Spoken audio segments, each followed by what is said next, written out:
Autre actualité nationale, le ministre de l'Éducation nationale et de la formation professionnelle, M. Moustapha Mohamed Mahmoud, a présidé ce matin la cérémonie d'ouverture d'un atelier de mise à l'essai des modules de formation sur l'élaboration et l'utilisation des manuels scolaires de français et de mathématiques au cycle primaire et secondaire. Le reportage avec Fardouz.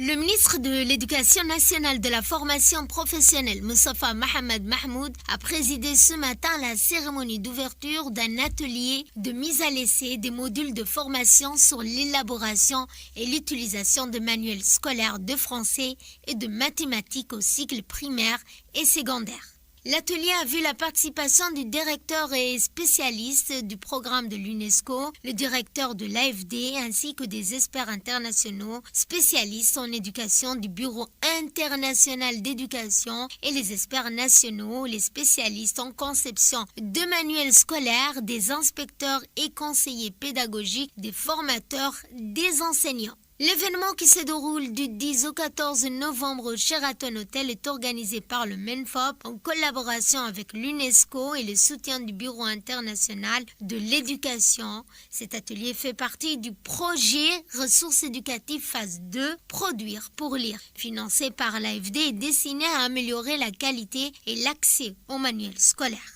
Cette rencontre a également pour objectif de tester et d'évaluer des modules de formation novateurs conçus pour l'élaboration et l'utilisation de manuels en français et en mathématiques au cycle primaire et secondaire, et ce, afin de répondre aux besoins spécifiques des élèves. Le ministre de l'Éducation nationale de la formation professionnelle, Moustapha Mohamed Mahmoud, a mis l'accent sur le choix d'organiser cet atelier à Djibouti en raison de l'expertise reconnue à notre pays en matière d'élaboration des manuels scolaires et de formation des enseignants. Djibouti figure parmi les rares pays d'Afrique francophone à avoir développé de manière autonome ses propres curricula et manuels scolaires du préscolaire jusqu'à la terminale. Les travaux de l'atelier se sont ouverts par des échanges entre les experts et les praticiens et devront aboutir sur des recommandations fortes pour améliorer la qualité et l'accès aux manuels scolaires.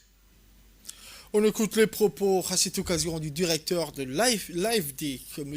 Eric. Ce projet d'appui aux ressources éducatives mené avec le concours de l'UNESCO et le soutien de l'Institut français reflète pleinement notre engagement collectif pour cette cause. Nous avons déjà franchi une étape importante avec la phase de diagnostic et cet atelier représente une opportunité précieuse d'évaluer et de valider ensemble les modules de formation portant sur l'élaboration et l'utilisation des manuels scolaires de français et de mathématiques destinés aux enseignements du primaire et du secondaire. Je pense qu'il est essentiel que ces modules ne soient pas des simples modèles figés, mais qu'ils deviennent des outils adaptables, en phase avec les réalités locales. Pour cela, il est nécessaire de travailler à leur adaptation en tenant compte des contextes pédagogiques, culturels et curriculaires de chaque pays.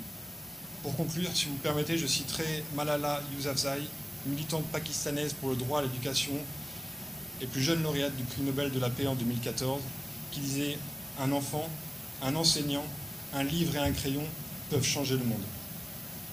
Voilà qui résume bien l'importance de notre travail ici aujourd'hui. Mais rassurez-vous, on ne vous demande pas de changer le monde en une seule journée. Je crois d'ailleurs que vous avez 5 jours pour le faire. Comme vous le savez, il a été confié au Bureau international d'éducation, le BIE, qui est un institut spécialisé de l'UNESCO dans les curricula, de la conception de 2 modules. Un module sur la formation à l'élaboration des manuels et un module sur la formation à l'utilisation des manuels scolaires de mathématiques et de français. La mise à l'essai des modules de formation a pour but de garantir une adaptation de ces modules aux réalités et aux besoins des enseignants et des élèves dans une perspective d'innovation pédagogique et d'amélioration continue dans les enseignements du français et des mathématiques au primaire et au secondaire. La famille de l'UNESCO, particulièrement l'UNESCO BIE, accompagnera la République de Djibouti, notamment par une amélioration continue des modules sur la base des leçons apprises ici de cette expérimentation. Cet atelier de mise à l'essai, qui se tiendra sur 5 jours, inclura une simulation de formation et la production de fiches pédagogiques, des manuels de français et de mathématiques à partir des formations proposées. On écoute le ministre de l'Éducation nationale et de la formation professionnelle, son Excellence Mostafa Mohamed Mahmoud, qui a mis l'accent sur le choix d'organiser cet atelier à Djibouti. Cet atelier a pour objectif donc de tester, d'évaluer des modules de formation novateurs conçus pour l'élaboration et l'utilisation des manuels en français et en mathématiques au cycle primaire, secondaire, afin de répondre donc aux besoins spécifiques de nos élèves et enseignants. Si cet atelier se